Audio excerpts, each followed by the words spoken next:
और होना चाहिए, जिंदगी का एक नियम आपके जीवन में होना चाहिए। हम तो आप लोगों से भी कहेंगे कोई बड़ा नियम नहीं ले सकते, तो एक नियम अपने जीवन में ले लो कि मैं सुबह उठते से ही सबसे पहले अपने मुख से श्री शिवाय नमस्तुभ्यं बोलूं। एक नियम धारण करो, कोई सा भी नियम ले लो। हो सकता है बेलपत्र का आप नियम लो और गर्मी का समय हो और बेलपत्र नहीं मिले चढ़ाने के लिए, तो हो सकता है कि नियम में कुछ गड़बड़ हो जाए। हो सकता है मंदिर जाने का नियम लो और कभी कभी घर में कार्य ज्यादा हो जाए, नहीं जा पा। पर जो अपन से समझ जाए वो नियम अपनी जिंदगी में एक लेना चाहिए। एक नियम अपनी जिंदगी में लो कि मैं ये नियम ले रही हूं कि मैं अपने जीवन में प्रतिदिन अगर सुबह ना ले पाई तो दिन में ना ले पाई तो शाम को ना ले पाई तो रात में एक बार मुख से श्री शिवाय नमस्तुभ्यं जरूर करो। मैं पंचाक्षर मंत्र नमः शिवाय जरूर बोलूं। मैं षडाक्षर ओम नमः शिवाय का जाप जरूर करूं।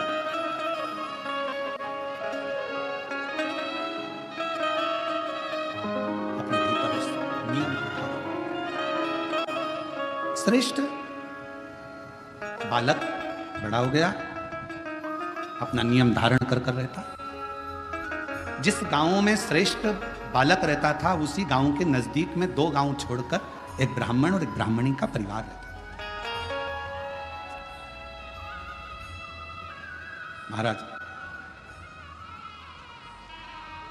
वो दोनों भगवान के बड़े उपासक थे, पर दोनों के घर में औलाद नहीं थी, संतान का सुख थी। कई माताएं ऐसी बैठी हैं, कई पुरुष ऐसे बैठे हैं कि जो भगवान के मंदिर जाते हैं तो भी मन में आता है कि भगवान हमारी क्यों नहीं सुन रहा। क्या सारा दुख हमारी ही किस्मत में लिख दिया? क्या सारी तकलीफ हमको ही लिख दी? नहीं।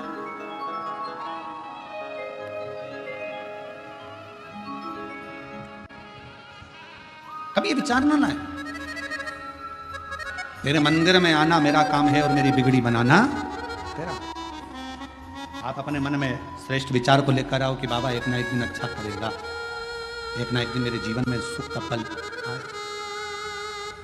और फिर निवेदन करेंगे, आज से नवरात्रे प्रारंभ हुए हैं, 9 दिन तक, ये गुप्त नवरात्रे के 9 दिन, अगर आपको ऐसा लगता है कि शिवजी आप बाबा मेरी नहीं सुन रहा, बहुत संघर्ष का जीवन चल रहा है, बहुत परेशानी का जीवन चल रहा है, बहुत कष्ट का जीवन चल रहा है और कोई मंजिल, कोई राह, कोई मार्ग दिख ही नहीं रहा, तुम्हारा कैसा भी दुख है, जो आज गुप्त नवरात्रे प्रारंभ हुए हैं 26 तारीख से, 26 जून से, आज से 9 दिन तक का एक नियम ले लो गुप्त नवरात्रे में कि मुझे शिवजी के मंदिर में अशोक सुंदरी वाली जगह पर एक बेलपत्र माँ हेमवती माता के नाम से, कौन सी माता?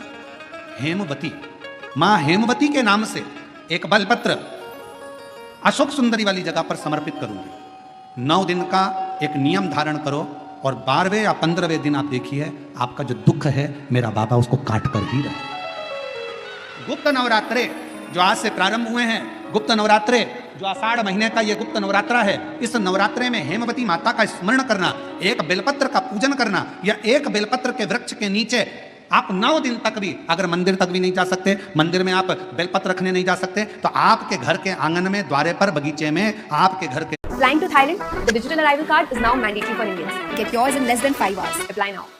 एक बेलपत्र का पत्ता रखकर भी अगर आप उस पर जाके घर के पास अगर कोई बेलपत्र का पौधा है, वृक्ष है, उस बेलपत्र के वृक्ष के सामने एक बेलपत्र का पत्ता रखकर भी अगर आप उस पर जल चढ़ा रहे हैं या पूजन कर रहे हैं हेमवती माता के नाम से, तो उसका फल आपको मिलेगा।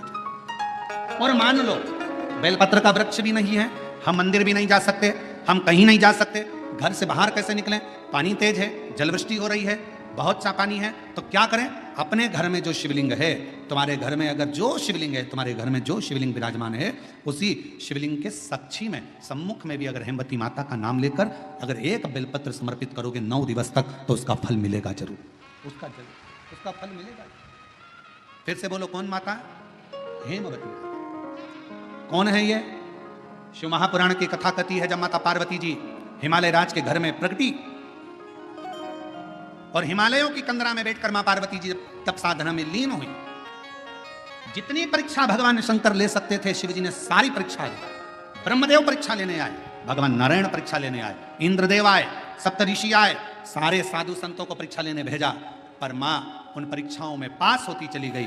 तब भगवान शंकर ने दर्शन देकर कहा, पार्वती आज से तुम्हारा नाम हेमवती रहेगा। सुनो पार्वती, तुम्हारे इस नाम की आराधना जो तुम्हारे गुप्त स्वरूप में करेगा उसको मनवांचित फल की प्राप्ति